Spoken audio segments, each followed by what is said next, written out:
इसलिए बपतिस्मे के बिना कभी भी आपका छुटकारा नहीं होता, बाइबल कहती है। और जब आपका बपतिस्मा दिया जाता है मिट्टी को, बपतिस्मा देने के बाद उसे गूंथा जाता है, उसे मारा जाता है, जैसे परमेश्वर आपकी परीक्षा करता है, उसमें से रोड़ों को, उसमें से वट्टों को निकाला जाता है। जिस तरह परमेश्वर आपकी कमियों को निकालता है, आपको छुटकारा देने से पहले, आपको मनपसंद बर्तन बनाने से पहले वो आपके व्यभिचार को निकालता है, चोरी को निकालता है, मूर्ति पूजा को निकालता है, वो चीज़ों को खत्म करता है जो आपकी लाइफ में सही नहीं। उसके बाद क्या करता है, जब आप में से अशुद्धियां खत्म हो जाती, फिर वो आपको बर्तन के ऊपर, उस मिट्टी की मशीन के ऊपर रखता है, अंदर से सहारा देता है, बाहर से ठोकता है। परमेश्वर आपको परीक्षा में डालता है, अंदर से सहारा भी देता है ताकि आपको अच्छी शेप दी जा सके। उसके बाद वो आपको आग में रखता है, कई बार परख में रखता है, आग की परख में रखता है। उस परख के बाद जब आप निकलते हैं, फिर आप एक ऐसा बर्तन होते हैं जो अपने घर ले जाकर लोग मुंह से लगाना चाहते हैं। एक बात याद रखो, हर चीज के लिए छुटकारा दिया गया है, हर चीज के लिए प्राइस पे किया गया है। अगर आज इंडिया आजाद है, इसके लिए प्राइस पे किया गया है, लोगों ने अपनी कुर्बानियां दी हैं। अगर आज आप आराम से यहां बैठे हैं तो फौजियों की कुर्बानियां आज भी हो रही हैं बॉर्डर के ऊपर। इसलिए यह बात हमेशा याद रखो कि अगर कोई छुटकारा आपको चाहिए, उसके लिए आज भी आपको उस छुटकारे के लिए कुर्बानी देनी होगी।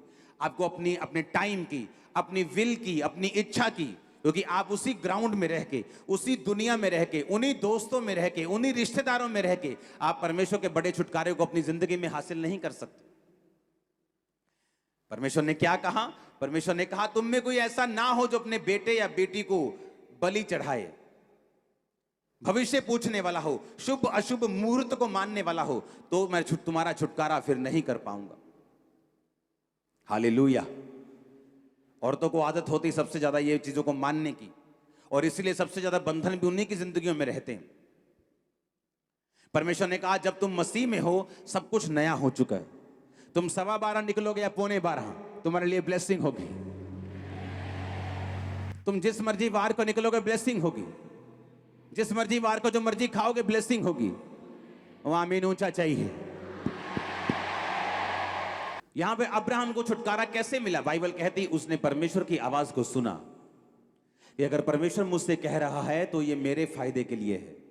वो मुझे दुखी नहीं करना चाहता, वो मुझे बोर नहीं करना चाहता, वो मुझे तंग नहीं करना चाहता, पर वो मेरी जिंदगी में बड़ा छुटकारा देना चाहता है। इसलिए परमेश्वर ने कहा तुम्हारी सोच में मेरी सोच में जमीन और आसमान का फर्क है, तुम्हारे काम करने के तरीकों में मेरे काम करने के तरीकों में जमीन और आसमान का फर्क है। इसलिए हमें उसी के अनुसार चलना है जो परमेश्वर कहता है, जो वचन कहता है। अगर हम उसी चीज के अनुसार चलेंगे तो बड़ा छुटकारा आप पाने वाले यीशु मसीह के नाम में। दूसरी बात, छुटकारा उनको मिलता है। दूसरा पॉइंट यह है आज की मीटिंग का, छुटकारा उन लोगों की जिंदगियों में हासिल होता है जो परमेश्वर की योजना को अपनी जिंदगी के छुटकारे से भी ज्यादा बड़ा स्थान देते हैं। अब्राहम को मालूम था कि परमेश्वर ने उसे बेटा देने के लिए बुलाया है। अब्राहम को मालूम था कि परमेश्वर ने उसके वंश को बढ़ाने के लिए बुलाया है। पर बाइबल कहती एक समय ऐसा आया जब अब्राहम को यह शक रूपी विश्वास हो गया कि अब उसके बेटा नहीं हो सकता। और जब दूत ने कहा कि अगले साल तेरे बेटा होगा, उसने कहा अब मुझसे मजाक ना कर, मेरी पत्नी जो बहुत बूढ़ी हो चुकी है, जिसका मासिक धर्म बंद हो चुका है, अब हमारे संतान नहीं होगी। लेकिन हम परमेश्वर में ही हैं, हम भागे नहीं हैं, हम दौड़े नहीं हैं, हम यहोवा से दूर नहीं हुए, हम अपने देश में वापिस नहीं गए। उसने कहा उन्होंने पराये देश में परदेसी के समान उन दिनों को बिताया जब लोगों की जिंदगी में गवाही नहीं बनती। उनके अपने लोग उन्हें खींचते हैं, पुरानी जिंदगी उन्हें खींचती है, पुराने लोग, पुराने रीति रिवाज, पुराने रिश्तेदार उन्हें खींचते हैं, शैतान उन्हें खींचने की कोशिश करते हैं। लेकिन जब अब्राहम को मालूम हो गया कि मैं जिस परमेश्वर के पीछे चला हूं ये जीवित परमेश्वर है, एकमात्र परमेश्वर है, बाइबल कहती परदेसी के समान उसने जीवन बिताया। और उसको एक दिन यकीन हो गया कि अब मेरे बच्चा भी नहीं होगा, तो भी उसने परमेश्वर की आराधना करनी नहीं छोड़ी। किन लोगों की जिंदगी में छुटकारा एंटर करता है, किन लोगों की जिंदगी में छुटकारा जाता है? वो लोग जो परमेश्वर को, उसकी योजना को अपने छुटकारे से भी ज्यादा प्यार करते हैं, अपनी हीलिंग से ज्यादा प्यार करते हैं, अपनी प्रार्थना के उत्तर से कम परमेश्वर से ज्यादा प्यार करते हैं। उन लोगों की जिंदगी में छुटकारा एंटर करता है। बाइबल कहती, जब हम उत्पत्ति 22 उसकी 1 से 13 आयत में पढ़ते हैं, तो परमेश्वर ने एक बार अब्राहम को कहा कि जा और फलाने फलाने पहाड़ पर जाके, फिर अब्राहम, इन बातों के पश्चात ऐसा हुआ कि परमेश्वर ने अब्राहम से कहा कि हे अब्राहम, उसने कहा देख मैं यहां हूं। उसने कहा अपने पुत्र को, अर्थात एकलौते पुत्र इसहाक को जिससे तू प्रेम रखता है, संग लेकर मोरिया देश में चला जा और वहां एक पहाड़ के ऊपर जो मैं तुझे दिखाऊंगा वहां उसकी बलि देना। हालेलुया। अब जब परमेश्वर ने उसको बलि देने के लिए कहा तो बाइबल कहती उसने अपनी पत्नी से भी सलाह नहीं की। उसको मालूम था मैं सलाह मशवरे में पड़ जाऊंगा तो मैं आत्मा से हट जाऊंगा।